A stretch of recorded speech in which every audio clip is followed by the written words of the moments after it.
All right, get that light back on. All right, we're going to start the meeting for September the 15th.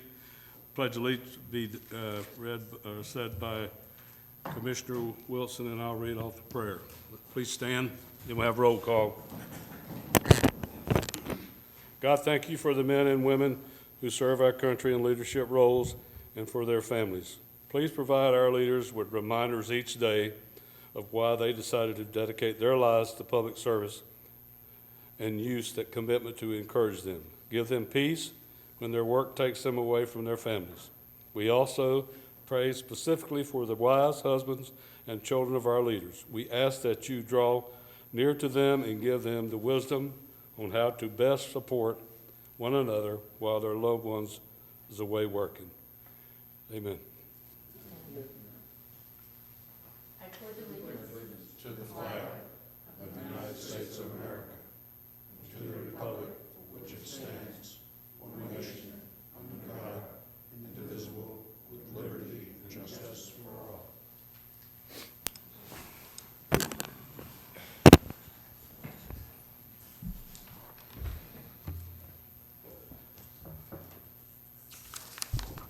Commissioner Brunson, Here.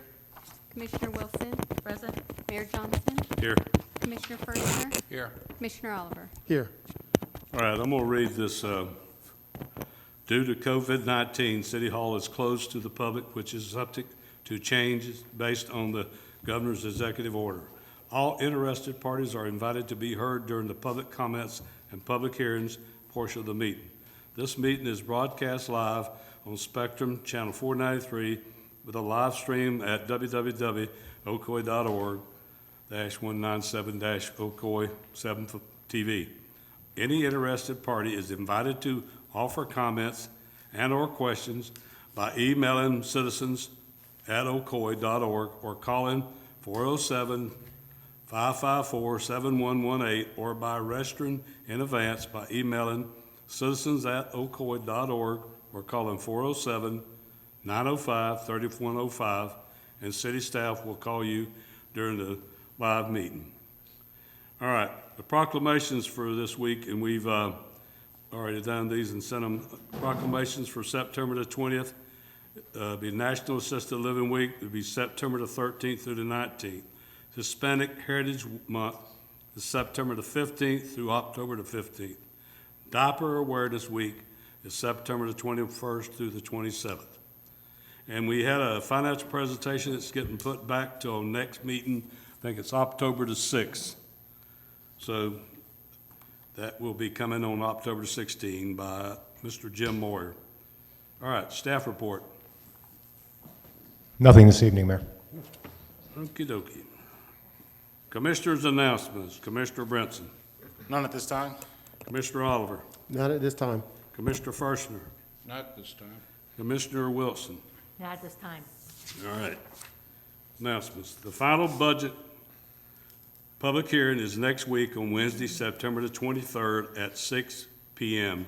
and will be broadcast live on Spectrum Channel 493 with a live stream on the city's website at ocoee.org. All interested parties are invited to be heard during the public comments and public hearings portion of that meeting. All right. Public comments.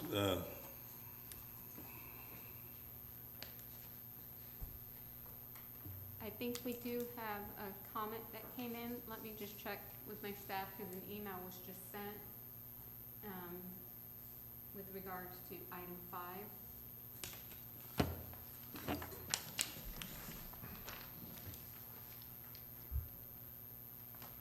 Okay.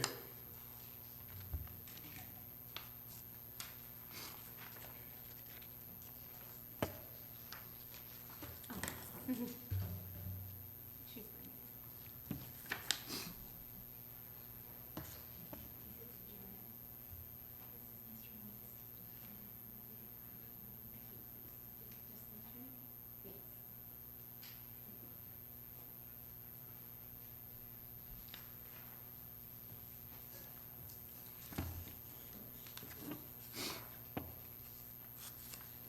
That one is for, that's one that just came in. Oh, this isn't the one calling in? this one? Yeah. All right. This is from James Moy. As a new Ocoee citizen and Lennar Arden Park North resident, as well as a second-generation United States Marine, I strongly urge the Ocoee Commission, who I believe is made up of a majority of veterans, not to accept any form of agreement with Lennar at this time. Lennar has countless unresolved issues with just the Arden Park North Phase 3 homeowners that I know allowing Lennar to move on to Phase 4B would be a huge mistake. Just a few examples that I am aware of that you may not be. Number one, Lennar, in my experience, has frequently blamed the city of Ocoee when a homeowner finds an issue. This is especially true when it comes to the sprinklers. They obviously are counting on homeowner taking their statement at face value, which I have learned not to do. Number two, however, in my view, the city is not blameless. For example, our dishwasher has never worked. When I looked at the city inspection report relating to one of the problems with the dishwasher, it appeared that the city inspector noted the issue and most likely took the Lennar employee's word that it was corrected. It would be nice if all our neighbors received an individual home inspection report without having to be told they can or asking. Number three, based upon many conversations with many Arden Park North homeowners and a substantial amount of research on Lennar throughout the country, it is obvious that they have no quality control or effective quality control. We, the citizens of Ocoee, especially the newer citizens, count on the city inspectors to provide some degree of assurance in regard to their home, which must include following up to see if the inspector's issues were actually resolved. Number four, because of COVID-19, I believe that Lennar should extend the one-year warranty. However, even if that does not happen, Lennar must be a lot more responsive to the Arden Park homeowners. For example, I contacted Lennar 6 times just to get our dishwasher properly mounted, and have contacted them another 6 times, and they still have not sent someone to fix the dishwasher. You may wonder what it takes for Lennar to actually get something done. Well, since I am retired, I hound them. Another homeowner who is in a complementary business and knows some of the same people, after almost a year, had to threaten to go to the National Home Builders Association. A different homeowner who has a VA loan reported Lennar's new construction defects to the appropriate department at the VA. But what about the countless others who have not gotten their issue resolved or have to pay for them with their own money? Number 6, Lennar salespeople are deceiving potential homeowners, many of whom are veterans, to sell specific homes that they want to sell. My wife and I were told that no more homes were available in Phase 3 except the 2 we looked at. But after purchasing our home, we saw new homes on our street in Phase 3 being built then sold. A neighbor was told that there were not any homes like his that would be available with a 3-car garage. Yet after he purchased his home, the same style home was built immediately behind him with a 3-car garage. Number 7, I initially came to the Lennar sales office with a pre-approved VA mortgage, but was told that I was required to apply to Lennar's mortgage company, and it would take only 10 minutes. I ultimately spent nearly 20 hours with Eagle Home Mortgage, providing much of the same information I gave the other company. Number 8, the potential homeowners are being told by the salespeople that guests can park on the street, but the Lennar-controlled HOA is now saying that cars parked on the street might get towed. The HOA is also issuing violation notices, including one that I received for my flagpole that I believe complies with state law. Even though I am not an attorney, my reading of the state flag statute prohibits an HOA from issuing any rules and certainty regarding violation notices would then be overstepping their authority. I could go on and on and on. Respectfully, Jim Moyer. That's it. Okay, all right, thank you. I will say that I sat in on a call Friday with the Vice President of Lennar with Craig Shadrick, and they're setting up some kind of group to go out there and deal with each homeowner, knock on the doors of each individual homeowner that's been requesting help. So they're working on setting up a person for the Lennar and the city to go out and meet with these people. So I'll let Craig's not here, he had a death in the family, so we'll let him address that to the, let him call these people and talk to them.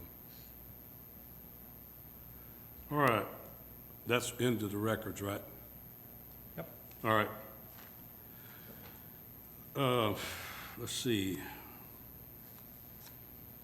everybody, did I ask everybody yet? Talked? Did I ask? Okay.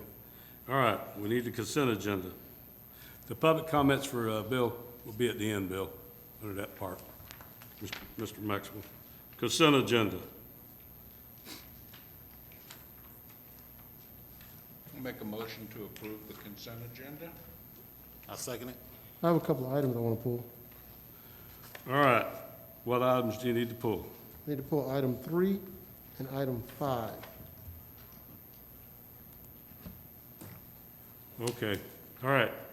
Before let's vote on the other ones here. It'll be item 1, 2, 4, 6, 7, 8, 9. Do I hear a motion for those? So moved. Do I hear a second? I'll second it. All right, motion made by Commissioner Firster, seconded by Commissioner Brinson. We're going to discuss, after that, we'll discuss the other two. All right, all in favor of those, say aye. Aye. Aye. All opposed? Motion carries. All right, now we need item 3 and 5, Commissioner Oliver. All right. Item number 3 is the development of Prairie Lakes. I think we approved that earlier this year. And when they made the presentation with that, it was my understanding that there were going to be 2 entrances. And I think item number 3 identifies, maybe Mike, you can probably clarify this for us. Item number 3 identifies the subdivision having to make a change to make one of their exits an emergency exit as opposed to a free opening for traffic in and out. Could you just give me some background on that? Yes, thank you, Commissioner. Mike Rimmer, Development Services Director.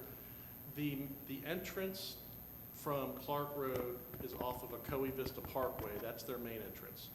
As part of a plan to provide a future connection to the property to the east, there is a tract that goes all the way to that parcel. That parcel was annexed into the city, but it does not have any entitlements. Initially, we were looking for the developer of our parcel that purchased it to construct a portion of the road past their entrance just along the parcel boundary and would end at a cul-de-sac. And then as that property to the east develops in the future, they would tie into it. I'll show it up on the. Okay.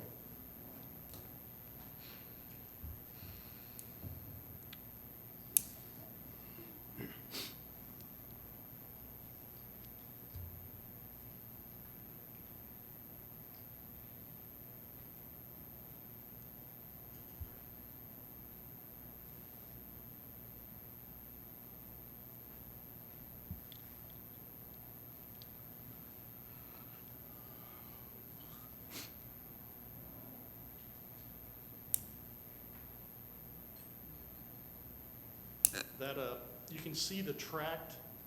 This is the tract that's to be used for future public right-of-way in order to provide access to this parcel in the future.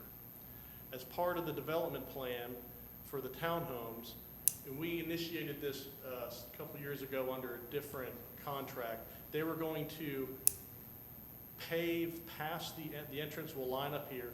They were just going to pave the right-of-way down to a cul-de-sac in this area. Under the contract we had for sale with Meritage for Prairie Lake, around the time we were finalizing the sale of land item in the subdivision, they found that this drainage from this area in this pond that they had proposed was a little bit more difficult to administer.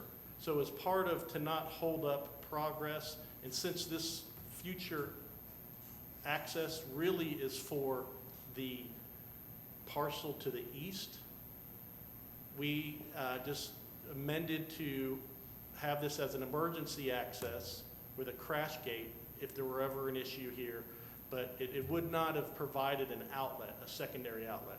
Our vision for the future of this parcel is to not only utilize this, but potentially all 4 of these parcels, or one, have a secondary or main access, depending on the design of the subdivision, over here, giving it to.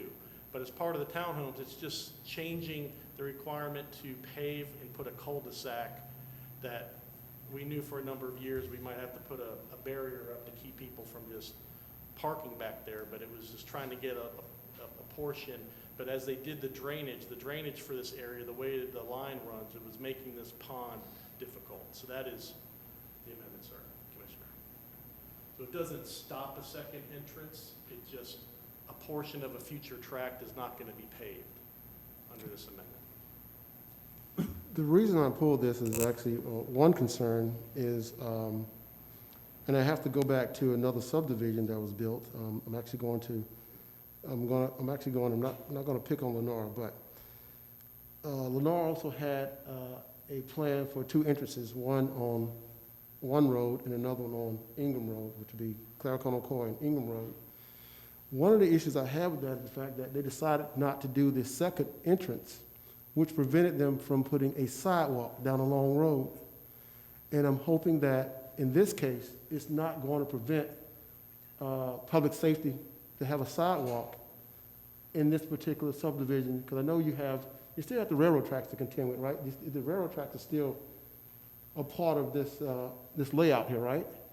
Well, they will have a sidewalk running to their entrance. And at such time as we develop this future, as this development develops this future road segment, we will have a sidewalk that goes, but there is not a railroad crossing anywhere here. No.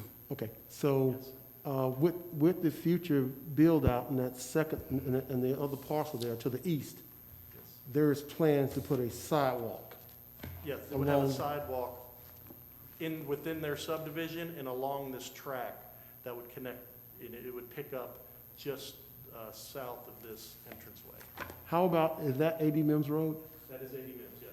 So how about along A.D. Mims, if there's a future entrance coming, would that be eligible to have a sidewalk There will along the not- side of the subdivision? There will not be an entrance to this parcel or any of these along 80 Mims. There will not be any Okay, railroad crossings. I was mistaken. I thought that you said that for the future vision would be to have another entrance on the east. Well, eastern let side me of zoom that. in. The vision is to have this track that we obtained from the developer years ago to become another access point to this, and to have this road run down through here, through into this subdivision. Okay. Yes, along the He's railroad asking track. But about the second, then. I'm asking about the second entrance. the second, okay, yeah, it is away from the railroad track. It would be this parcel here. It would fit right in this area, right here. But so therefore, if there is a second entrance, there will be a sidewalk along that road, Yeah, I think there's already one existing. or one on existing, this road. okay, Yes, sir. Okay. All right. I got you. okay.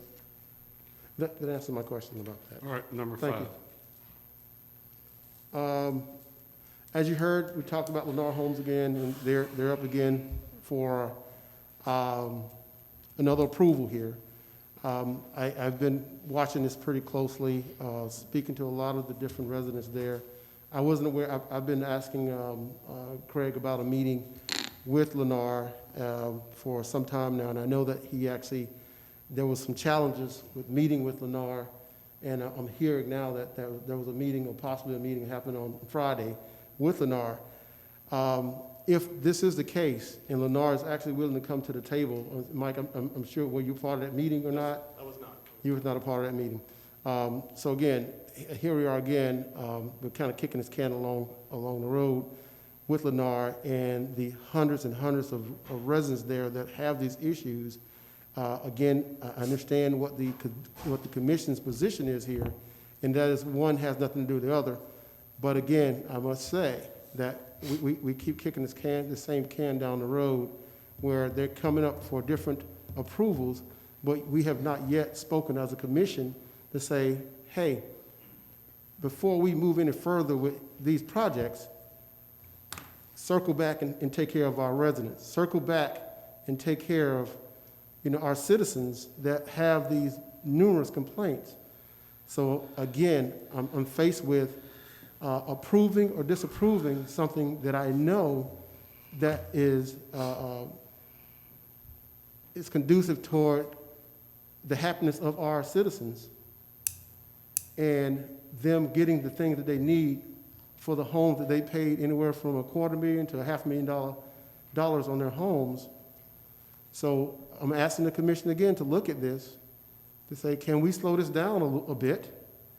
Let's have some conversation with Lennar, bring them to the table, at least get their attention and say, hey, how can we circle back and handle some of these things? I'm not saying we're going to handle all of these issues overnight, but I'm saying we need to start somewhere. This is the fourth time we've come into this particular juncture with Lennar Homes. So, Commissioner, to give you an Well- update on some things, Go ahead, and I'll say something. some things that have been put in place. We have an ordinance going back to 2002 where we have what's called a builder complaint log we can keep. And it's a log where citizens can send us a complaint on a builder. We send that complaint to the builder and they can provide a response, but we catalog those complaints. And as part of the ordinance, and here's a sign we had made up, we will be bringing the sign to all of the sales center and real estate offices in Ocoee, where someone looking to purchase a house will be notified that there is a builder complaint log they can come to City Hall and access and review. As part of the ordinance, we do not investigate, we do not substantiate, we just simply keep the public record of that available for them. So we are instituting that, and there's also fines if you do not keep this presented in your sales center. So every model home for Mattamy and the Greens at Forest Lake, all the developers, they will have these and they have to maintain them in their model homes. We will also deliver them to all the real estate offices within that has a business tax in Ocoee. And so again, this is a log that anybody can come in anytime during business hours and see the complaints. And if the builder does provide a response, that will be there as well. Secondly, there was a meeting that took place that we will find out more from a vice president of Lennar, which sounds very promising. And third, I'm gonna bring up okay. our And economic as it comes development. up, and third, myself and the building official, we make inspections of homes during framing, a weekly inspection of homes that are gonna be near final. So we are walking in, shaking walls, pounding, looking at items, and that will be a weekly occurrence. And again, we have advertised for people to submit complaints to the city, and we are acknowledging those and then putting them in the complaint log. And then Come on up, Mr. De La Portilla. Angel was a part of that meeting. okay, awesome.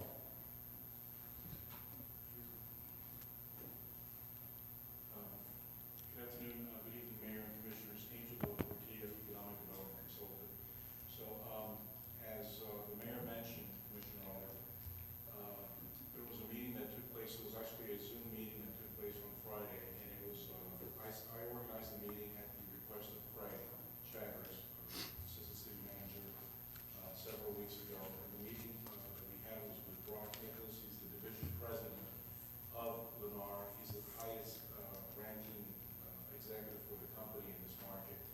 And he personally assured us that he's actually going to be sending a quality control team into Arden Park to meet with all the residents. Craig asked me to get with Mike, which I did yesterday. Mike's forwarded me all the residents that have come forward, and I'm sending that information to Lennar so they have it. And he was very cooperative. He's willing to acknowledge that there has been some issues, and he's personally going to be involved in making sure that the residents are taken care of. And just to bring back, this is an item, this is a approval for surety for the infrastructure that was Yeah. put in, the roads and stormwater. So I don't want to be remiss, but I also want to introduce our new development engineer. His name is on the staff report. I wanted him just to introduce him all to you. This is Martrevis Keaton. He's our development engineer. He'll be following up. I wanted him to see how some of these staff reports go through the system. Thank you. And sometimes we have to answer questions. So I just wanted to introduce him to you during this process. Thank you. Okay. Well, Mike, thanks for that report. Thank you, Mr. De La Porta. I appreciate that. Again, I think that's a great start. Again, this is something that I wish would have happened a few months ago, but unfortunately, these things take time. And I think it's important for the citizens of Arden Park to hear these things, to hear exactly what is going on. So that's one of the reasons I pulled this off of the agenda item, because they needed to hear what's going on. They need to hear from the city, hear from us. So it sounds like we're being very proactive as a city. by reaching out to the developers. You even mentioned the real estate agents as well. And again, that's a great job. That's a great start. I will continue to follow the progress of this particular project and how we handle these situations with the citizens. So again, thank you so much for that. I have no problems with voting yes on this particular item. All right, I need you said hundreds. Have we got that many complaints, hundreds from? No, we have complaints so far. We have about 12. 2 are just kind of. He said hundreds. Oh, well, official Well- complaints that we've received via form, but there's others that. I'd like to see the number. No, we I have- can't believe well, there's we have hundreds. 12. A lot I'd of like to complaints. see it. I'd like to see it if it's hundreds. Okay, a lot of complaints I received, I walk door to door, and I've knocked on at least 300, almost 300 homes in Arden No. Park. I've Yeah. knocked on doors for weeks and months, and I've received verbal complaints from a lot Well- of citizens to the point where I've received videos, and I can actually share some of the videos with you I've received. Mike. I hear that, but I'm I'd sorry, still like to see it. Excuse me, I'm still I talking. know, but you're saying the same thing. Okay, well, can I finish speaking, please? Yes, please. I can? Yeah, please. Thank you. As I was saying, I've been working on this for months. I've walked in and I've knocked on almost 300 doors in Arden Park North, and I have spoken to hundreds of residents that has issues with Lennar. So again, I still, like, as I said before, I think it's a great start. You guys are doing a great job, and I think it's important for the residents to hear this and to know what's going on. Thanks again to the staff. All right, once again, I'm gonna make another statement. If we've got hundreds of complaints from them, I want to see them. I don't care who's knocked on the door. If you got their names and their addresses, we'd like to see them. If we don't want to say hundreds, if there's not hundreds. So please get us the list from when they get this thing together. I want to see the list when it's finalized. Like I said, So my word is 100. I'm just, Hundreds. you've That's had my your word. turn, Commissioner, we're moving on. But I'm saying, we want to see hundreds. Okay, well, let's move on. We make that, put that into public record, then I want to make sure we see it. Okay, And let's move on, like you said. I'll move on when I'm ready, sir. I get to also talk. All right, here's the deal. We need a motion for item 3 and item 5. Do I hear a motion for the commissioner that pulled it? I'll make the motion to approve item 3 and item 5 All right. of the consent agenda. Motion made. Do I And hear a I'll second? second it. Seconded by Commissioner Oliver. All in favor, say aye. Aye. Motion carries. All right.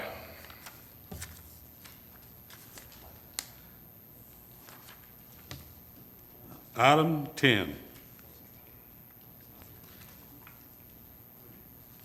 Sale of property located at 112 Bluford Avenue. And like I said, who's handling that? Mike? Yeah, the item before you is the contract for sale for 112 South Bluford Avenue. It is also parcel 100. Back in August 18th, 2020, the commission directed staff to bring back a contract for sale of the property for $195,000. Since the sale value is over $100,000, it is a public hearing. So again, this is a approval for contract of sale of 100 and 112 Bluford Avenue, South Bluford Avenue.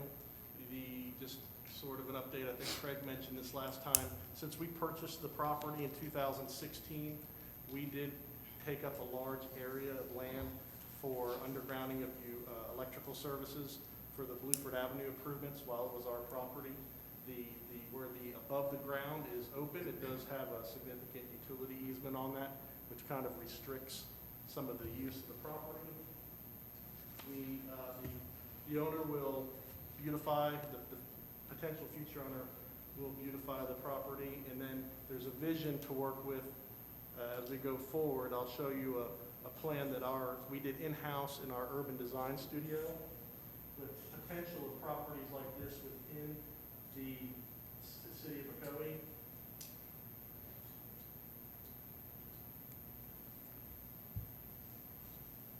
So we're able to show property owners within our downtown the viability of parcels. What's nice about this building is, as it currently sits, it's right up on the road. It does have some significant cost to improve and make workable, and that's why we looked at this other option when we received this letter of intent, and staff is recommending moving forward with this contract. All right. You need to read anything, Scott, or we just? No. I'm gonna open the public hearing, and the participants here, if he wants to speak. If not, that's fine. If anybody got questions, I'll bring them up to the podium. If not, we'll. Mayor, I also just want to announce we did not receive any emails or phone calls with regards to this item. All right, thanks. Nobody's called or emailed. All right, I'll close the public hearing and bring it back to the dais. Need a discussion or need a motion? I'll make a motion to approve. Motion made by Commissioner Wilson. Do I hear a second? Second. Seconded by Commissioner Forster. No more discussion? I'm excited to see some changes there. Yep. That building's an eyesore. Yeah, that building's been empty for a long time. All right. All in favor of the motion? Say aye. Aye. All opposed? All right, motion carries. Looking forward to seeing your office there. Thanks, sir.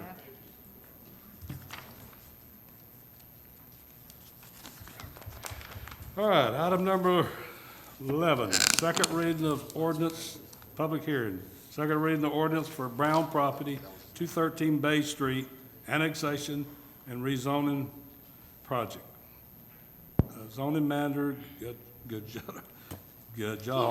I don't know, I can never get your name pronounced right. Gajadar. Huh? Gajadar. There you go, Gajar. Good evening, Commissioner. Yeah. You'll get it eventually. Well, let's hope so. The item in front of you is an annexation and rezoning for 213 Bay Street, also considered the Brown property. It's located north of West Ohio Street, directly off of Bay Street, south of McGee Street. This property's here. A little bit of background. The parcel is about 0.3 acres in size. It's currently zoned as R1A Orange County, and it is surrounded by the similar type zoning. This is the aerial view of the property. Notice there's a single-family dwelling on there, and here is Bay Street. The property is eligible under our code to be annexed in. It's contiguous with the city limits. The property to the south, east, and west is part of the city, with only the property to the north being part of Orange County. It's located within our joint planning agreement area with Orange County, and annexing this property will eliminate or reduce an enclave that we have there. It's also a logical extension of the city limits and the services that can be provided by the city. And the property is being annexed in order to get potable water. It is consistent with our zoning within the district. As you can see within the yellow properties here, and surrounding it is similar R1A properties. To the north is that one parcel that's going to remain as Orange County so far, but we are reducing the enclave by bringing this into the city. So as I mentioned, the property is Orange County R1A. We would, within the annexation, we would also give it an R1A, that's the city of Ocoee single-family dwelling. So it's basically just taking on the same zoning. It's also consistent with our future land use for the low-density residential which surrounds that area in the neighborhood.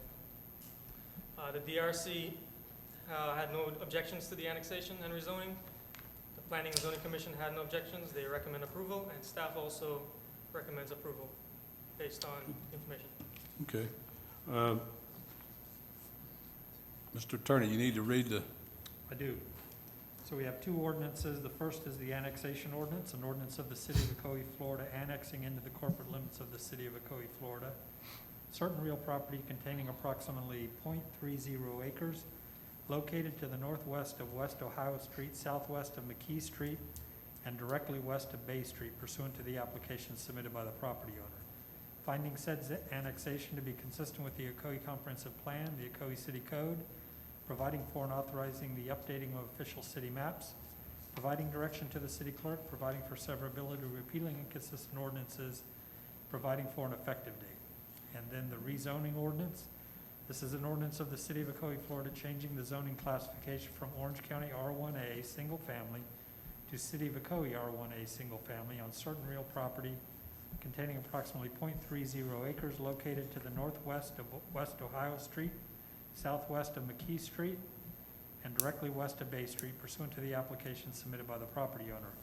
finding such zoning to be consistent with the Ocoee Comprehensive Plan, providing for and authorizing the revision of the official city zoning map, repealing inconsistent ordinances, providing for severability, providing for an effective date. Okay, we're gonna open the public hearing.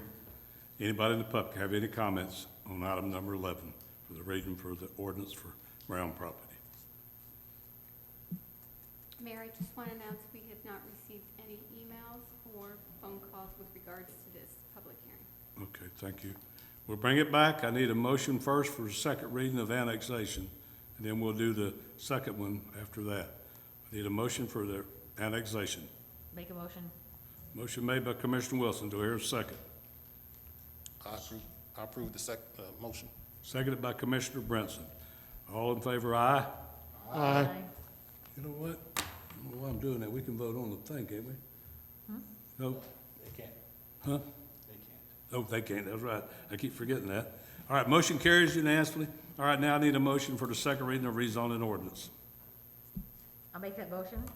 Motion made by Commissioner Wilson. Do I hear a second? I'll second it. Seconded by Commissioner Brinson. All in favor of the item B, rezoning, say aye. Aye. Motion carries unanimously. All right. Regular agenda, none. Staff items. Nothing, Mayor. Thank you. All right, we got one here to come in on the board here, for statements and questions for the Ocoee City Commission. Mayor, actually, with the copies that I put in front of you, the gentleman is wanting to be called. Yeah, call him. Okay. Okay. That's why I wanted to make sure. While we're doing that, Mayor, can I bring up one thing? Can I bring up one thing? Yeah. I think each of you were contacted about a special meeting to be had on September 23rd. This is an exception to the open public meetings. We have, when litigation is involved, we can meet together outside of the public. And we have a pending litigation regarding a lawsuit from a former employee of the fire department that we need to discuss with the city commission in a shade meeting. So we're proposing that we meet on September 23rd at 5 p.m. That's an hour before our final budget hearing. I just need a consensus from the city commission that we're okay with that meeting. Is there a consensus of all the commissioners? Yeah. Yes. Okay. Yep. Public comment is just 3 minutes, and then if the commission wants to address any questions, they'll let me know. He wants to address the three things on the back. Let me go ahead and put you on hold, and that's what you want. Okay? This is Jacob Garber. Mr. Garber, can you hear me? Yes, I can hear you fine. Okay, so you are currently on, so you can go ahead and address the commission. Thank you. Good evening. My name is Jacob Garber. My address is 3576 Cheswick Drive in Ocoee. I've been a homeowner in Ocoee for 11 years now. I reside in District 4 of the city and would like to talk to you tonight regarding issues related to traffic and overall safety in and around where I live. Tonight I would like to bring up 3 specific issues that are concerning to me and would like some feedback and answers regarding these points. At the end of my 3-minute statement, I will request that I propose 3 questions that you guys can take some time to answer tonight. My family and I frequently drive down Ingram Road towards Claricona and stop at the intersection to head east or westbound on Claricona Road. We've been very fortunate not to be involved in any accidents at the intersection, but have witnessed many crashes firsthand as well as a few near misses. I have expressed my insight regarding this concern to Commissioner Oliver in the past, and he's informed me that actions were being taken in conjunction with the county to mitigate the issue for a while now. I was also made aware that the wheels have been set in motion, but the other monies needed to determine if the traffic lights should be installed for installation haven't taken place as yet. I wondered why there's a holdup for traffic lights that would protect residents and general civilians from injury or possible death, but we could spend money on beautification of the median along Claricona Road for flowers, trees, and irrigation. I also assume that when large developers are building communities in our city, that a fee is assessed to these companies for road construction and other items that would be necessary for the city to create a viable experience for the influx of people to the area. I have lived at my current address in Bryn Mawr for just under 6 years and have seen very little infrastructure being built around the area. Yet I've seen a boom of developments from what I approximate to be over 1,000 new single-family homes in the area. Most everything that was already here 6 years ago still remains, with no real added features, except for a few sidewalks built along Clare Corner Road, just west of the Ingram intersection. Which brings me to my next point. Mayor Johnson, I stood in front of you about 2 years ago requesting a sidewalk to be built along Ingram Road in the easement area in front of the proposed county school site, and nothing has been done. When I brought this up 2 years ago, I was told that it was the county's property and that it wasn't the city's property, and that I needed to go and talk to the county. However, after that, I've talked to Commissioner Oliver, and he said that we now own that property, the easement in front of that proposed county school site. I'm not sure when this occurred, but I have seen city workers cleaning up trash from time to time on the strip of land for approximately 6 months. So I'm asking again tonight if we can get a sidewalk or bike lane put in the easement area so as to ensure the safety of residents in our district, in District 4. My last statement for this evening is I've also recently learned about a new subdivision of 377 homes being built at the intersection of Apopka Island and McCormick Road, which is about a half a mile away from my home. This worries me because we still have issues with traffic and safety from the previously established subdivision. Well, don't cut him off yet. Tell him we're gonna give him 2 more minutes, and then we'll answer the questions.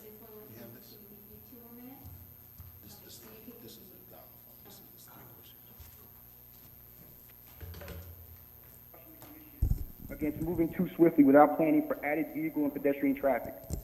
As the city of Ocoee, we have to realize that we have an amazing resource in the West Orange Trail that winds through our area. And while it's technically not our property, it is a major attraction of people.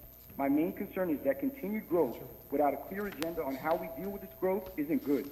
Although I'm not a city planner and don't claim to be one, and realize that more homes and residents in the city generate more tax dollars to grow our city forward, I also see that a tempered approach with a clear understanding of how we can ensure a safe and manageable living condition for the current residents is just as important.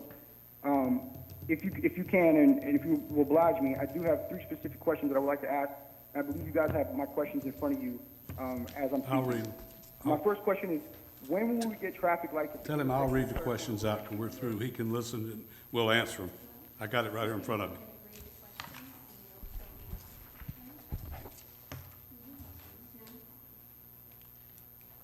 All right. First question. We don't need any fancy studies to be done by traffic engineers because I can tell you firsthand that there is a problem here. I also think you can go back and look at the number of times police and fire rescue have been called to the scene after crashes and the frequency in which those calls happen to determine that a need for traffic lights in this intersection are urgent. When will we get traffic lights in the intersection of Clear Corner Road and Ingram? I know that I went back to look, Steve Krug was back there, but he's not back there, he left. So one of the things I know Steve has talked about and has told us before that the county's putting in Christine Moore said that there's a proposal to put the red light cameras up at Ingram Road. So we need to get a date, time certain through her, Rob. The traffic lights, not cameras. No, You mean- traffic light, I'm Traffic sorry. lights. I'm like cameras, thinking about Charlie sitting back there. Yeah, so the traffic lights for Mr. Garber, to tell him is that the county is the one putting that light in there. And Christine Moore, who's the county commissioner, has told us and stated that it will be going in. Now, we can get a date from her and see if we can get a date certain. All right, second question, what is the timeline for providing a sidewalk and/or bike lane for residents to safely get from the area north of the proposed county school site over to the West Orange Trail and connecting to previously established sidewalks? Alex said, Mayor, I think it's, we went over in the first budget hearing, there's actually funding for a sidewalk. It's not on the west side, it's on the east side, but it's going to be contiguous sidewalk from Clarkona, Ocoee up to McCormick on the east side of the Okay. road. That is in the budget next all year. right, so there will be a sidewalk. Yeah, we wanted to stay away from the school board property because whatever we did there, Yeah. they're just going to tear it up when they put a school in there, and that whole, eighth of a mile section is just going to be taken out of service while they're doing something there. So All right, is he still we on? we went to the here? east side of the road. I guess he's watching us on TV. Okay. All right, so that's the answer to number 2. There is going to be a sidewalk in this coming budget from Clark Road, not Clark Road. Just Clear north, Corner where Road. the current sidewalk ends, north of Clarkona, Yeah. Ocoee, all the way Yeah, up go to all the way to McCormick McCormick Road. on the east side. Yeah. And then what is the plan for traffic lights, sidewalks, and bike lanes to ensure safety, public safety in the areas surrounding the newly approved subdivision that has been built at Apopka, Vineland, and McCormick Road? I'm gonna let the city planner, Mike Rumor, answer that. Yes, Mayor. The subdivision called CLRM is providing 30-foot of right-of-way along McCormick Road for future extension of the west, connection to the West Orange Trail. They are providing 50% of the cost of a signal at McCormick Road and Apopka Vineland at such time as when the county deems the signal is appropriate and they put it in. So it is not at this time set. And so the bike lanes and the sidewalks will be provided by Orange County Trails at such, when they do their trail connection to Apopka Vineland, coming along McCormick from the west, along that bird trail.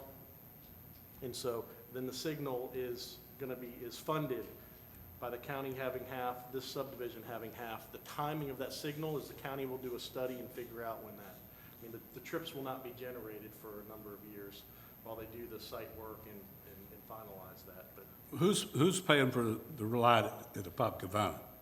the CLRM subdivision is Okay. paying 50%, All right, and then the county's paying 50%. all right. I'd like Steve Krug, also you and the guys, get an answer and a written answer out to this gentleman, send it to him.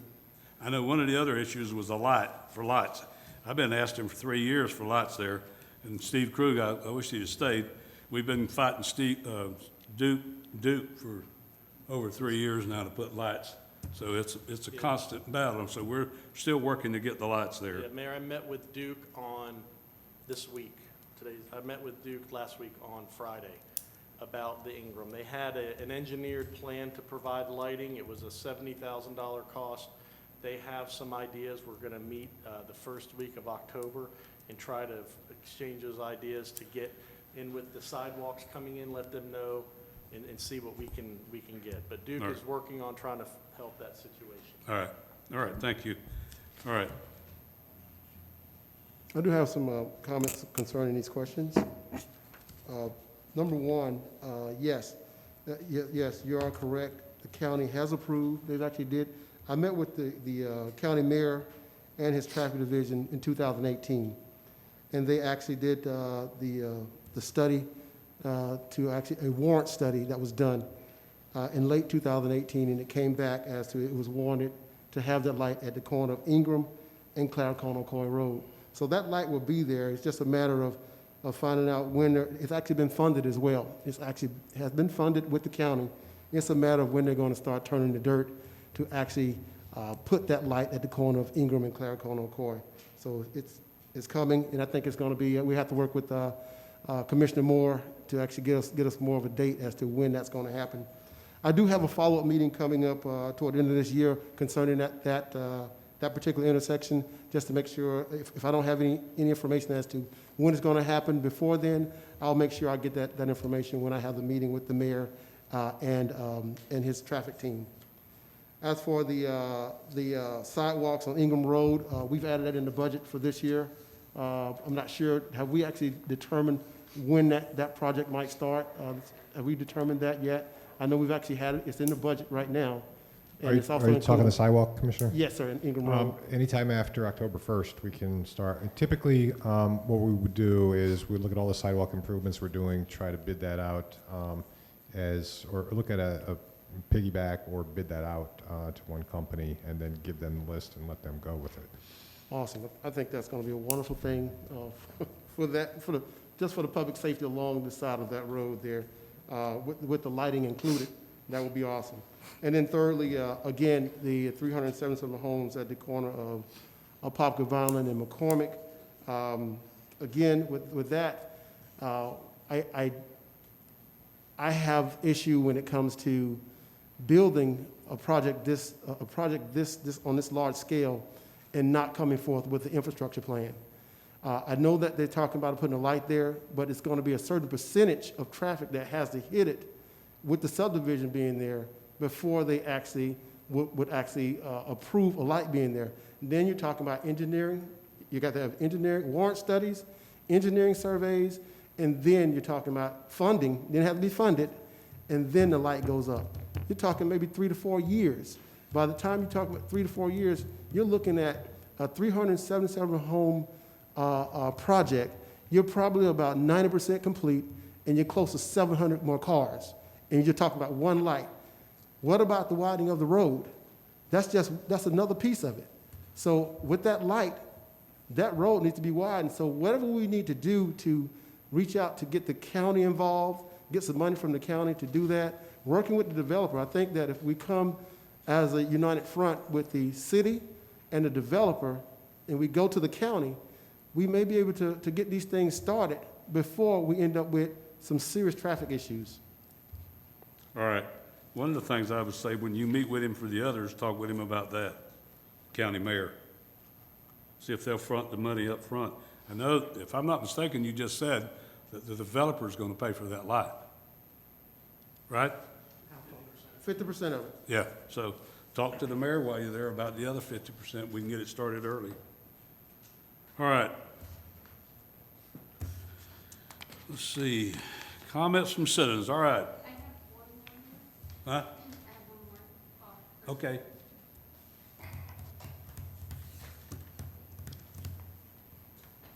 Can you read off the name and stuff where we'll know who we're? Oh, sure, I'm sorry. It's Deidre Cross, and her request is hosting a food drive in Ocoee. What? Hosting a food drive in Ocoee. All right.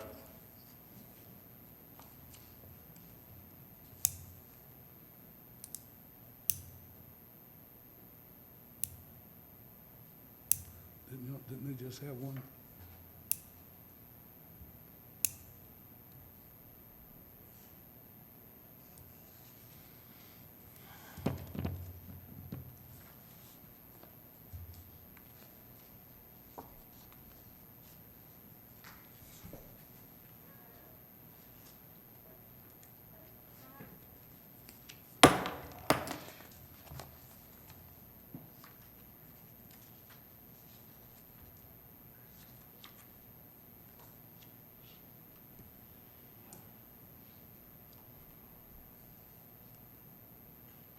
Right, Mayor, we did attempt 3 times to call, and we're not getting an answer.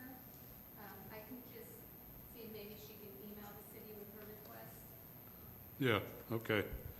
Also, I know Senator Bracy had one not too long ago somewhere, because it was advertised I'm without. not really sure which organizations she's with. Actually, I think we have one coming up on the 26th as well. 26. Yeah. I'll try to get information from her, and if it's, if she wants to assist with one, I can reach out. I can work with you on that. Okay. Okay. Okay. Mr. Maxwell, and introduce your guests too, will you? We had a limit of 3 to 5 minutes, but I'm gonna give you 15 minutes, because I was hoping and let everybody get a chance to go through the book while you're talking. Mostly it's gonna be the questions of what they need to ask you about this. We'll start with 15 minutes.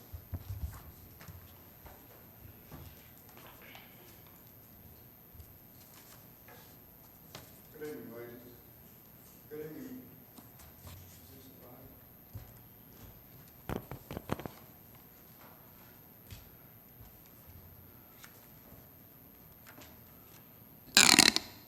Good evening, ladies and gentlemen. My name's William Maxwell, and I chair the Human Relations Diversity Board.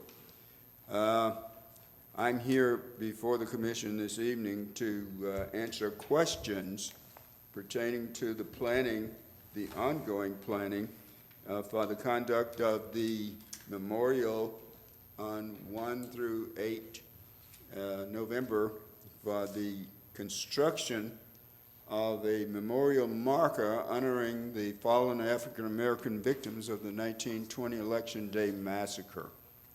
I did not prepare a PowerPoint presentation for you. And let me say that I don't make excuses, because I believe that excuses are the tools with which men of no purpose create for themselves monuments of nothing. I did not have the adequate physical means to provide you with this information 24 hours up front. And I would like to apologize for the not getting it to you sooner to review it and make a decision on it. What I am here is to ask your go-ahead approval if you've had an opportunity to peruse the information that I've provided you, and I will subject myself to answering your questions as they may arise. I also would like to introduce some of our really godsend support elements that I consider a divine intervention in the form of Pastor Ross Middleton from the High Point Church, if you would stand, sir, please. And the young lady accompanying him is Nika Warner. And these individuals have come on board and elected to commit the resources of their organization to sponsor the activities for Wednesday, 4 November's conduct of a day of remembrance. And that day is going to be dedicated to honoring the memory of the fallen victims of the 1920 Election Day massacre. Thank you very kindly for coming. So, subject, now I will answer any questions that, sir? Introduce you. I apologize, I see them so regular. I have with me tonight also members of the Human Relations Diversity Board, and I'm proud to introduce our next chair-elect in the presence of Ms. Rhonda Robinson Anderson? Anderson Robertson. I get it wrong every time, and I apologize. The other young lady is Ms. Billie Jean Daly, a longtime member of the Human Relations Diversity Board. I will entertain your questions. Okay, commissioners, I don't know if you have a book, you can go through and kind of look at it, and if we don't have enough time, you might want to bring him back again in 2 weeks, but this is where we kind of need to go over this, or go through it and then call him. This is the book he's laid out. Mayor, if I may, Yeah, go ahead. I did not have direct coordination with the printing element, with the producer, the printers. What you have here is a working draft of what the project is going to be. This is about 50% of what the actual contents will be. But what I strove to accomplish for you this evening was to put in front of you an outline of the activities that are planned for each day, 1 November, 4 November, 6, and 8 November. With 8 November being the granddaddy of it all. That's where we will actually have the memorial ceremony, and we will unveil the marker to the public at that time for the first time. But this, if you will note, I laid it in the sense of an educational symposium, because we hope, and if I may, I'll just pass this along. It is a lot easier to read, Commissioner, if you pass that on to the others after you've had an opportunity to look at it. This is the crux of the activities that we will engage in conducting on the 1st of November, on the 4th of November, 6th of November, and 8th of November. That will give you an indication of the elements that are there. As I said, this is a working document. I'm working with 3 agencies. As the information comes to me and I can verify that it's going to be in place, it is passed on to the designer, the graphic designer, and at that point in time, they lay out the contents and the format of the booklet. It was cost prohibitive to try and reproduce all of those in color. I realize that the one that you have in black and white has limited legibility.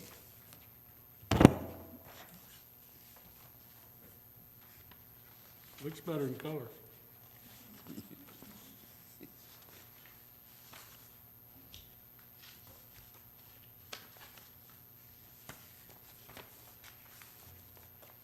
I assure you, when we've got all of the information, this will be a memento that you will take home with you, and you will keep it for years to come. It tells the complete story based on research and actual living conditions in the city of Ocoee.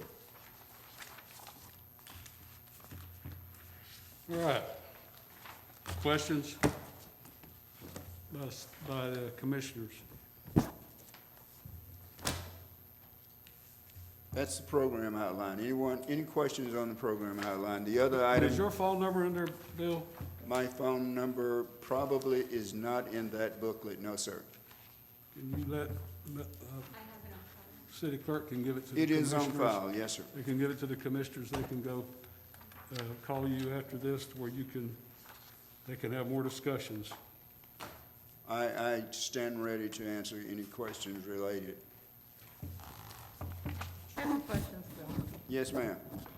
Again, I'm looking at the total estimated cost of $30,000. Was this budgeted in this year's budget? That's what I'm questioning, from Rob. No, that's 30,000. I mean, I know this is, this is a very important event for Ocoee, and it's an educational moment for Ocoee too. I see some of your events go from 8 o'clock in the morning to 9 o'clock at night. Only one. I don't have anything that starts at 8 o'clock in the morning that I'm aware of, Commissioner. Let me see, 10 o'clock, I was looking, sorry, I might be. On Sunday, the 8th of November, we wanted to make that a special day, and we began the activities at 10 o'clock with a hot brunch that I've included some budgetary information from 2J's, and they, in pricing 3 caterers around the area, 2J seems to offer the greatest flexibility for the money that's going to be charged. They've broken it out in items that are included in the package that you have as menus and courses laid out for the particular occasion. I see that. Yes, ma'am. Personally, I will tell you, I have a real problem with social distancing and putting, when you're talking 150 to 250, sorry. That's a guesstimate, Commissioner. 150 to 200 people for food.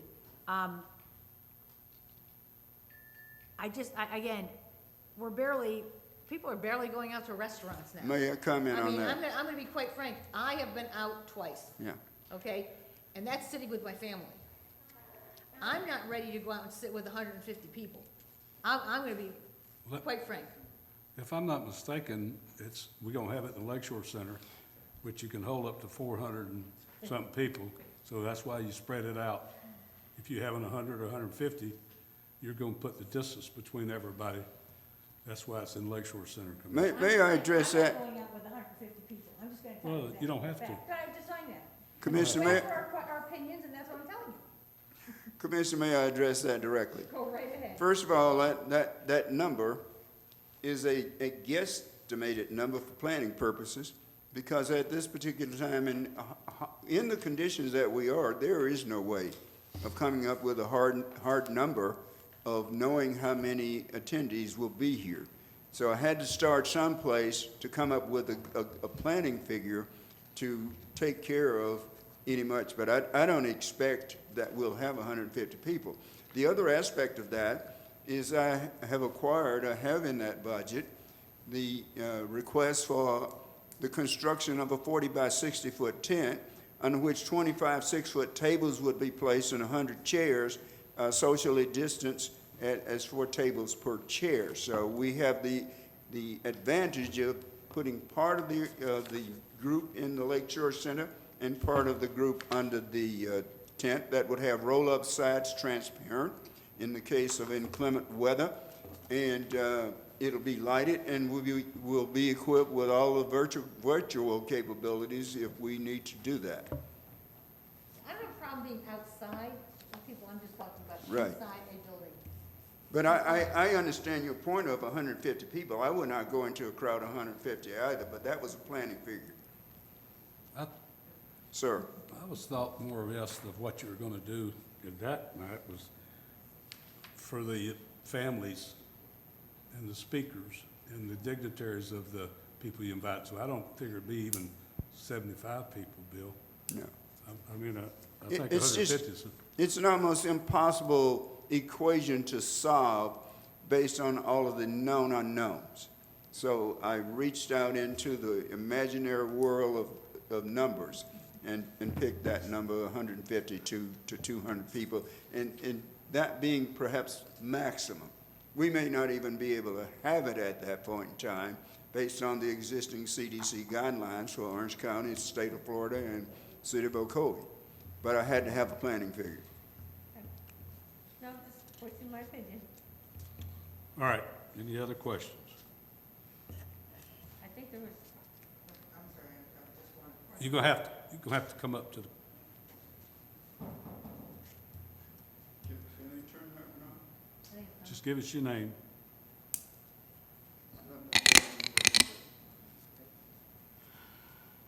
Good evening. Rhonda Anderson Robinson, Subcommittee Board Member for the Planning. Future chairman. Chairman. Cannot get away from that. Just wanted a point of clarification, because I heard Bill say that the spacing was going to be for tables per chair. He meant chairs per table, but we're also looking at a contingency plan again, being what the CDC guidelines are going to be for this. Most of this may turn into a virtual event, and I just wanted to bring that up. We're trying to be as cognizant as we can with the COVID situation, but I did want to bring that up. That is another contingency plan, that a lot of this may go virtual, just to ease your calm your concerns on that, because we're definitely all concerned about the social distancing right now. well, it is a concern. I mean, I Yes. think it's a concern to all of us that, I mean, Yes. I know we've been in environments and we've gone to things, but again, outside is one thing, inside with, depending when you don't even know, it could be more than 200 show up. You know, we have no idea, and that's a concern we all have. None of us want this stuff. Exactly. So again, Understood. that's the concern I have. You know, I can think this event, we need this event in Ocoee, and we need to teach, we need to learn. So this is a chance to teach our community what happened and how we can go forward. But we also need to be concerned with social distancing. Exactly, yes, we're trying to plan around. Of course, when we started this, no one knew a worldwide pandemic was coming, so We all didn't we're know. cognizant of that. We're working on it. Thank you. Thank you. Also note on the bottom of the front page of that budget, I've made that note regarding the COVID awareness that we're involved with. Sir? All right, anybody else? I have a couple of questions. Do you have anything scheduled for October 31st, that Saturday? Sir, we never planned on doing anything on Halloween related to the Okay, memorial. I'm sorry. The reason I asked that question is because in our last meeting, you asked to occupy October 31st through November 8th in our last meeting. I did not ask that question, We- sir. We as a commission approved October 31st through November 8th. So we sat here in the meeting. I have notes from that meeting, and if you're not going to do anything, that's fine. It's okay, but I'm just saying that those are the dates that you guys blocked off. You asked us to block off October 31st through November 8th. Commissioner Oliver, I was not chairperson at that point in time. I did not make that request. I do not deny that it may have been made, but everything that I have geared my activities and planning for has been from November 1 through November 8, and then that being a ridiculous thing to try to live up with because of logistics and COVID-19, we cut it in half and decided to do things on Okay. 4 of the Well, days. I'll bring forth the minutes from that meeting. Bring When you them, and sir. Dr. Crown and yourself sat there and told us that you want to block off October 31st through November 8th. That was the same night that Senator Bracy was here, and we approved as a commission those dates. That's what we approved. I'm Yeah, not going to argue I'll- with you, that's it. I'm not going to argue with you on it, but I'm just telling you the dates that we approved Yeah. for the HRDB. I think they did, but the thing of it is, this is the diversity board who's picked out the dates to do it. And I think they decided he was just saying is Halloween, they said they didn't want to have anything on Halloween. If that's the case, they never should have blocked that date off. Well, they did it at the Well, time. You know, We're not gonna argue over the dates. but thank you for acknowledging that they Yeah. did block it off. Well, I think they did block it off. Okay, well, thank But you. they had, Okay. I don't think you can have people 7 days a week or 8 days a week gonna show up during the day when the Well- children are in school, the families are working, and everybody else. So he could plan something else for that Saturday if you gotta have something. I certainly I would agree like with y'all you to on just plan that, something and where Commissioner Oliver would be happy for y'all. Sir, I having don't have something on the anything to 31st. plan for Halloween Let's that's have related to the memorial. Have that recognition for We the can have a Halloween on costume, that. we can have a costume party, but it wouldn't about be Well, applicable again- to the memorial. The memorial to me is a somber occasion, and Yeah. I don't find anything festive about it at all. Well, if that's the case, you should have brought that. I that did statement not should have make the been brought request, Commissioner. Before the commission, the last meeting we had, the state that you didn't want to do Didn't have anything it. on October 31st. I did not make Well, the statement. you I was guys- not chair at that person. All right, Okay, well- here. Kathleen All right, Dunn was the it's- person who let's- spoke. this- Okay, all this right. I get Discussion's it. closed. Well, I'm moving on. I'm moving We're on. moving Well, on, Commissioner. Let me finish. No, sir, that's it. No, Com- I'm The not comments done. are over. I'm not done with my moving to the- comments. I still have I'm moving questions. to the commissioner's comments. I- You want to I'm do it there? still having Do your my comments. questions. No, sir, you don't. Yes, I just said we're moving do. it on. No, All right. I'm in the middle of my Commissioner, questions. you're done. Bill, that's it. You got your time. Thank you. I still All have right. questions. And if you want to do the 31st, Bill, Okay. you guys, y'all feel free to do something on the 31st. All righty. And that way, put something out there with Halloween candy, you know, to make a statement. All right. Commissioner, I started with you, start with, didn't I, Commissioner Brinson? Earlier? I think so. Commissioner Fershner. City manager, I'm gonna need a little help contacting the responsible party that owns the Scorman property down on Tommy and McGuire. I've talked to Public Works and Code Enforcement. Code Enforcement, I think, was attempting to contact someone down there, but it's been a couple of weeks now, and the area is just so overgrown. I'm getting a lot of complaints. It's the vacant lot or the right-of-way around the vacant lot? It's a lot. Okay. It's a lot there. Yeah, we can have code get in on that too. I'm sure the documents that we have there require them to maintain to a certain level of maintenance also. Okay. People from villages of Westmere, they're starting to get really annoyed with it. Okay. Did you want to talk to me on the phone about it before we get people going, or did you want me to get things? No, if you could Okay. contact somebody to get them revved up down there. Will do. Okay, thank All right. you. That's all. Commissioner Wilson. Yes. If we all recall that we approved Sleepy Harbor neighborhood for a neighborhood grant in the cycle that we were doing months ago, when I'm asking if we can get a consensus for an extension, they assumed that they would be getting some city help through the city engineer regarding their plans, which was not part of the process. And so they are asking for an extension until the end of November to complete that grant. And when I've talked to city staff, didn't seem to be a problem with that, with the funding or with giving them an extension. So I'm asking the commission if they would grant that extension to Sleepy Harbor neighborhood regarding their neighborhood grant award that we gave them. Knowing they can't come back for, I think it's 3 years, so we'd like to give them an opportunity to complete this project. So I'm asking for consensus if anyone. You need a consensus? I think so, because we would like, would that work? Yeah. Scott, Yep. consensus that giving them the added time? Anybody have any problems? No, what project are they doing? They're doing, they have to do something with a sidewalk because of lighting. The lighting goes under the sidewalk and they have to Yeah, remove the I'm sidewalk. familiar with it. They actually, part of their project, they just assumed the city would come in and remove the sidewalk and fix the pipes under the sidewalk and put the sidewalk back in again, but that's not the way the grant program works. My only comment would be whatever that amount that they were awarded, since that's in November, it'd be a new fiscal year, that we remember next week to take that $2,000 and add it on to that line item for next year. Also, it'll remain unspent this year, but we can put it on next year's, We can move it forward? earmarked for that $2,000 for that project. Okay, thank you. And, I'm sorry, Go ahead. there was just one more issue that. Consensus is yes. Yes, Yes. thank you, I appreciate that. The other issue that we have, and I guess I want you to put your thinking cap on, Robin, I haven't talked to you, I'm sorry about this, so I apologize, because I do like to discuss things somewhat first, see if we can figure out what to do. I know it's in a future phase, is the bathrooms down at the lake, but, you know, when you look out there and you see as many people, especially like this evening, you see as many people using, which is wonderful, they're using the park. That's what it's intended for. They're down there fishing, they're out walking around, which is great.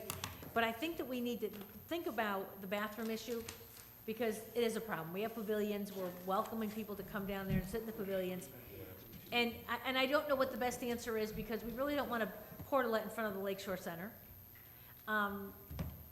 but we still have an issue that we're gonna have to, should I say, it's gonna have to be addressed. Yeah, I think it's a good point, Commissioner. When we originally broke that up into 2 or 3 phases for the lakefront down here, it was before we had to go and get $13 million extra for City Hall. So I think in all our minds, we thought there'd be some more money coming, or we would pay as we go, or something like that, to implement at least phase 2. And I think the bathrooms were included in phase 2. But we can sit down with staff and see if we can brainstorm something to move that up.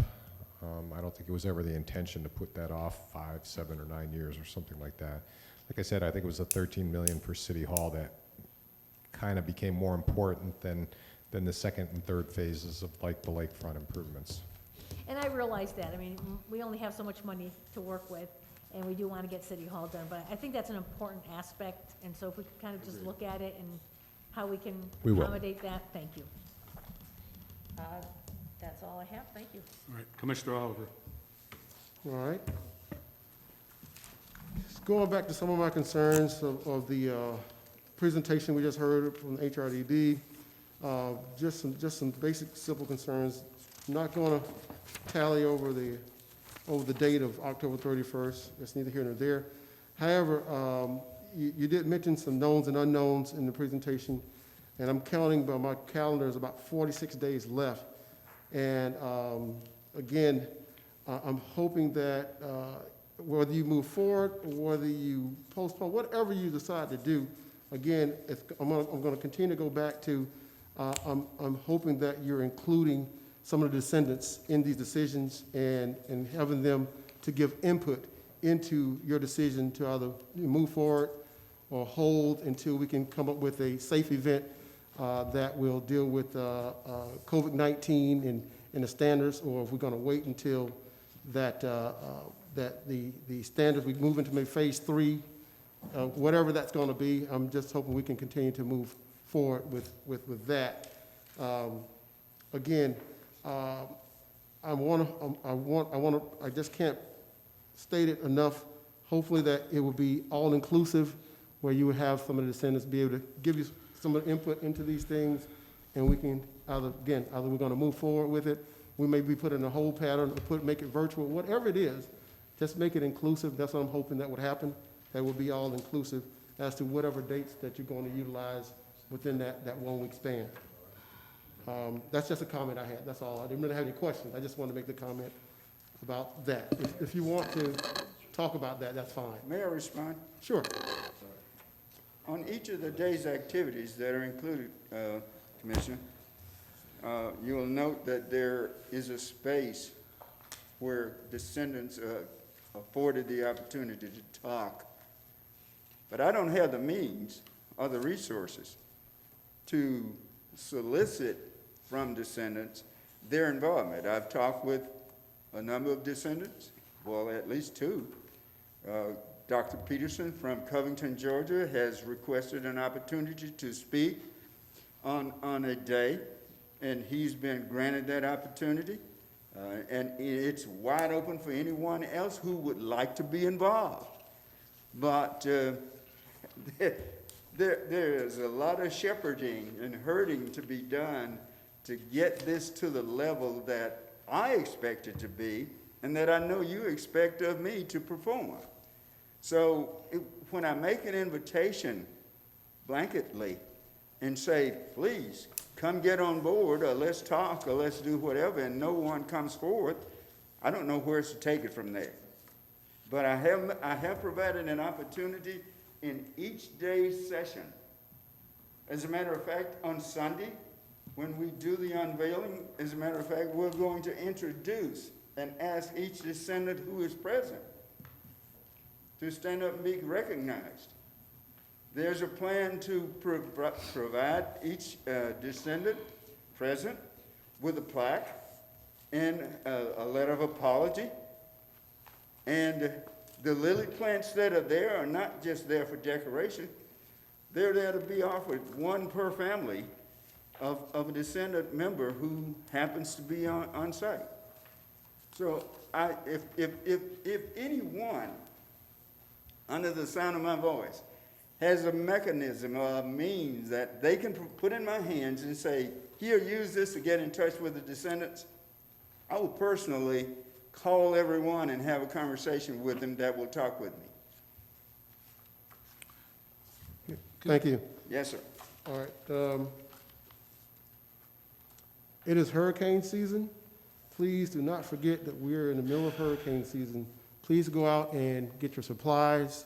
Make sure that you have your batteries, your lights. Do not take it for granted that we have not been hit with a hurricane as of yet in Central Florida. The possibilities are still high that a hurricane could still hit Central Florida. So please, in the midst of COVID-19, please do not forget that we are in the middle of hurricane season. We have hurricane preparedness guides here at City Hall. I think the commissioners probably have copies of those. So if you need them, please reach out to City Hall. We can provide them for you. And don't forget also, COVID-19, as it pertains to our school board, Orange County Public Schools is presenting information to the public on a daily basis. As things change, they're utilizing CDC guidelines. So please protect your children, protect yourselves, protect the teachers that are out there in the classroom with the kids. Teachers are actually in the classroom with children right now, as well as teaching virtual at the same time. So please, if you want to know how to actually look at these guidelines, you can go to Orange County Public Schools website, and they change every single day. So if you got kids in school, just stop by that website at least once a day, and you'll see numerous changes to those policies and procedures. So keep that in mind. Also, we're in the middle of election. I know that we had historical records on people registering to vote throughout Central Florida and Orange County. But the bad part about that is that they're registered to vote, but they won't go out and vote. So please, please, please, if you're going to take the time to register to vote, get out and vote. Make your vote count. Thank you. That's all I have. Commissioner Brinson. All right, first let me talk about, there's some sidewalks in Silver Glen at the entrance of Silver Glen off of Clark Road. I'm not sure if that's, okay. Commissioner Rosemary Wilson. I talked with a couple of the residents there. In fact, I talked with the homeowner association there when I was down in Bradenton, which I don't know how that happened, but I did. Anyway, just to let you know, if you're listening, I've addressed that with our Public Works, and they're on it. That is planned. Those sidewalks are really, really bad. I don't know if you've seen them. I've talked to Public Works too, and I've talked to the HOA. Yes, and it's something that we need to take care of because they're so bad, because I think it's probably because of the tree roots. But because we have school-aged children going back and forth to school now, and we have elderly walking those sidewalks, we need to take care of it. So we've addressed that, Commissioner Wilson and myself, so just to let you know that we're on it. Projected date was September to get in there. The projected date to get in there was September, but again, with rain, that does back up Public Works. Right, and so that's important because it's safety. As far as I know we talked about the intersection over there with the light, the gentleman who called in, Mr. Jacob. This is more than just about traffic studies and trips. This is also about driver safety. When you have an intersection such as that will cause people to run into other people more than other intersections, that's a driver safety issue. It's not just a trip issue. So we need to put some mechanisms and some controls in place. And if we need to get over to Orange County and also have a conversation with those developers, I think we should make that priority because the last thing we need is more traffic accidents. On the 23rd, I don't know if the mayor is going to discuss this, but on the 23rd of September is our final budget workshop. That is it. So if you have any comments or questions or concerns regarding the budget and what you're working on for next fiscal year starting on October, the 23rd of September is your last day to make comments, because that's when we're going to actually finalize finalize the budget for next year. Let me talk about this item that Chairman of the HRDB has brought before us. Obviously, we just got it tonight, along with the budget requests. I looked through it, and I'm kind of scratching my head because the second paragraph of page 2 starts off with something I'm not understanding why the first sentence says what it says, simply because there's supposed to be educational piece. So and if you like, I would read it. It reads, page 2 on the second paragraph reads, "For there is little to be gained in revisiting the dismal days of the past and the gory details of yesterday." I think that is a big part of educating people about the Ocoee massacre. So not revisiting that, I don't think it pays a service to this event. As far as just having something on the 31st of October, just to be having it, to include putting out candy, just to appease one of the commissioners, even if you said it in jest, I think that is disrespectful, and I think it needs to be walked back, because that's not something that we should be talking about. The other part I'm going to say is this. On that night, when we talked about October 31st, I specifically asked, can Senator Bracy have his event on the 31st of October? And the response to that was, I don't have a problem with him having his event on that day. And then more discussion ensued, and it was determined that the 31st of October through the November 8th, or maybe it was the 7th, would be blocked off for the HRDB event of the 100-year commemoration of the Ocoee massacre. Now I'm looking at this proposal, or this pamphlet, and I'm not really sure what this pamphlet is trying to put forth, because I see very little in here about the actual Ocoee massacre. I see a lot of stuff in here that's in Latin. I see a lot of stuff in here that's really not geared towards education piece of the Ocoee massacre. It talks about other things that other people have done, so I'm kind of confused on that. Again, I ask, and I'm hopeful that this event is going to be successful. I really am. I know the mayor sits on the HRDB board. He has been instrumental and intimately familiar with how to put on a large event by way of Founders Day or the Ocoee Musical Festival, so I know that he has the wherewithal. If you're not picking his brain, then you're not using the resources available to you.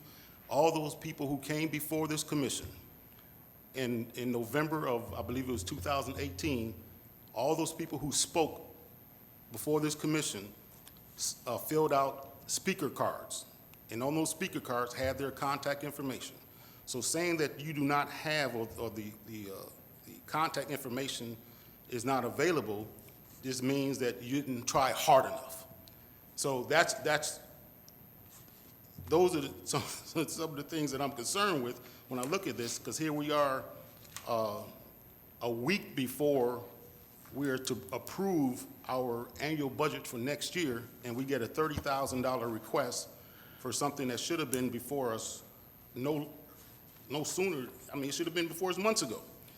And I'm looking at it, and I'm not sure. And I understand that COVID-19 is out there. I really do.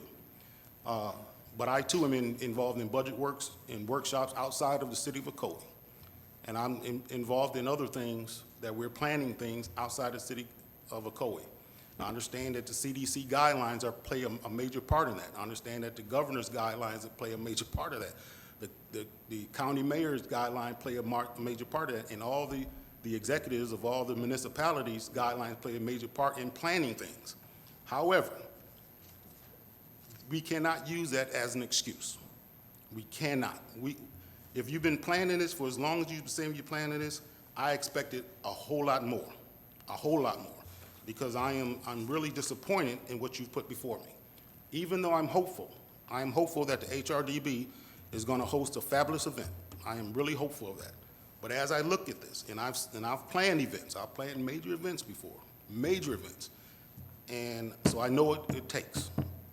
I am not pleased at all with what's been put before me on this commission for me to decide one way or the other, a yes or no to approve this budget, or I don't know if you put the pamphlet before us for approval or just for informational purposes, but that's my take on that. All right.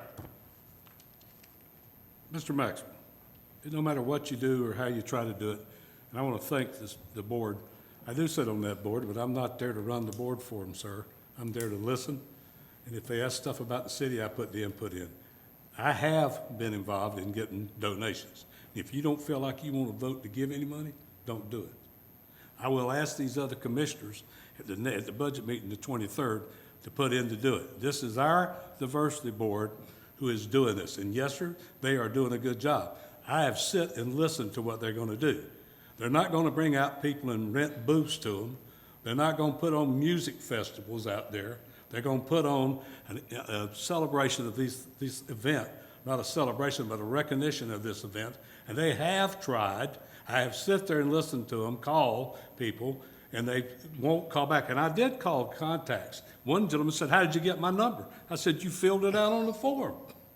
So, sir, they are trying that. Now, if we want to sit up here as commissioners and mayor and not agree with our staff that is trying to do it like we do everything else, they are our staff. They're working for us. They are going to put it on. And I know Mr. Maxwell well enough to know that he will bring it forth. Now, I have done a lot of fundraising and a lot of functions, and the reason we're not doing Founder's Day is because of this. And I'm not going to gripe because I'm not having the 7th or I'm not having the 2nd. I want to see what they're going to do. They're going to bring people here, like the gentleman from Georgia, and other people that are involved in this. It's all of it. So we need to take a little setback on everything. Yeah, Absolutely I did make not. the See, I disagree. let me finish. I didn't interrupt you.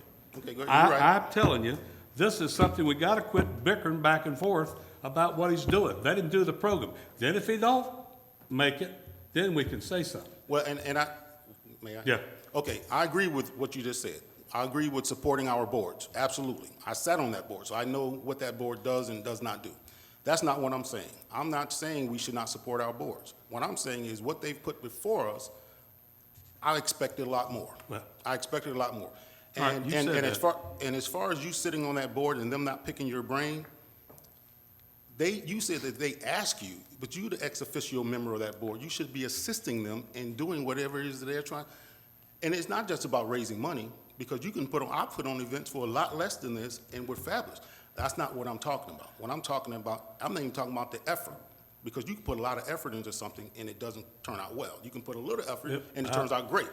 That's not what I'm talking about. I'm talking about what they presented before me, and it's not about me voting to give them money or not give them money. I'm saying to you, because it is our job as commissioner, as the mayor, to push back when we think we should push back. Right. My job is not up here to agree with every other commissioner that's on this board. My job is to make sure that when we vote for something, that we vote for something that we agree with, not something that everybody else agrees, so let me go along with the program. That's not what we're supposed to do. All right, that's my comment time. I'll give you a few minutes now, that's enough. Here's the deal. I asked these other commissioners sitting on this board to pay attention to what we're doing. We do the functions just like Spring Fling. We do the different things in the city. This is our board. We knew it was going to cost money to do this. I don't care if it's our board doing it, we have to back it up. Now, there is some things on that. I was looking at one thing, like two tents. You don't need 2 tents. So that cuts out $1,500. Now, I have gone over some of the things they're doing, and I've got other suggestions for them to do. But I'm trying to let them do it because it's their board. It's been adjusted. I'm not there to try to run it. Just like sitting at a planning and zoning board meeting, coming to that, and then you sit there, next thing you know, they're gonna ask you to come up, make comments on it. That's why I don't ever go to a planning and zoning board meeting, because I don't want to tell them what my vision is or what has to be done. But it is said, and I heard when I said something about having something on October the 31st, I was flat told in here it was Halloween, not to do that. So that's one of the reasons I think they did that. So if they want to put something else on, that's what they want to do, fine and dandy. All right, let's move on. If I will ask for money for them, and if they can't do it, I'll go help raise the money to get it for them, because it's our group doing something that's right for our city. Like I said, it's not to put a show on, it's to recognize what happened and to make sure people understand it fully, what we've been doing. And I don't know how you can't understand it, because it's put in the paper every 2 weeks or a month. So we want people to know, and they will know. And one of the best things about it is having the church involved with us, where we're gonna be at their place on, I think, Wednesday night, and having the things that go on there. So we're bringing in the other people. And I'm proud of the diversity board. I'm proud of these people that come all the time, and I see these 2 ladies there all the time. and she's put herself in now, she's gonna be the chairman. So I know y'all are working to put this, put this together, and we appreciate it very much. And I do personally like it, and I think we will make it work. I've never seen anything that Bill does that doesn't make it there, and I know these other ladies have been working at the same process. We have to have faith in our people. All right. I don't want to go over everything everybody does about the COVID. We all know what COVID is. It's something we just seem to be, I'm hoping they get the vaccinations and whatever they're going to, the serum. It looks like they said today, I heard somebody say maybe within a month. So I hope we get there. I know these masks, I don't like them. I know, but it's a problem thing we got to do until they say we can't. I think the school, I still haven't heard any complaints, Chief, about the school zones. I haven't heard any complaints from anybody calling me about any of that. So that's great, because I remember in the last few years, you know too, that we had a lot of problems with the school zones and what was going on. And I appreciate the little flashing thing you put down there on the main drag by the school, because you can sure see it when you're coming down the road. We appreciate that very much. I'd like Rob to ask Duke what happened. We put a brand-new system in, Duke did, for our underground, and we were the last ones in the underground section. The power went off for 8.5 hours yesterday in that area. So it seems to me like, I mean, they just put that stuff in, and now here it is. Where was it? Right up here on Bluford. So the power was out for 8.5 hours, and here it is where it's all the underground, the power's out. And it was the last ones to get put back on. We'll see what they say. And I was told we can in ask. underground, we paid more money. That was supposed to be the quickest thing to keep from having problems. But that don't seem to be what it is. So also, I think two things, and I know Steve left, I wish he'd have stayed, and we talked about speed bumps. I don't bring them up too much, but Ruis Avenue has got to have speed bumps. Ruis Avenue is where everybody comes up going to the Little League games, pop water football, and they speed. They run the stop signs, and they speed up that Ruis Avenue. And the other one I've noticed is Palm Avenue. And I know we're fixing to pave it, but they've got to come up with some kind of traffic. You talk about sidewalks, for years, there's no sidewalks running down Palm Drive. So if we're going to talk about these new homes, let's talk about the trailer park where the people live that can't afford, you know, they have to walk to school. Here. We have no sidewalks there. So that's the things, we also got to look at all of that. And like I said, I'm not going to get on that, but I will say, I want to read this thing, and I got to reading, I was going through the Robert's Rules, and the guy that wrote this thing, and then we'll end this meeting. Whoops, I better get these. Where there is no law, but every man does what is right in his own eyes, there is the least of real liberty. Think about that. Meeting adjourned.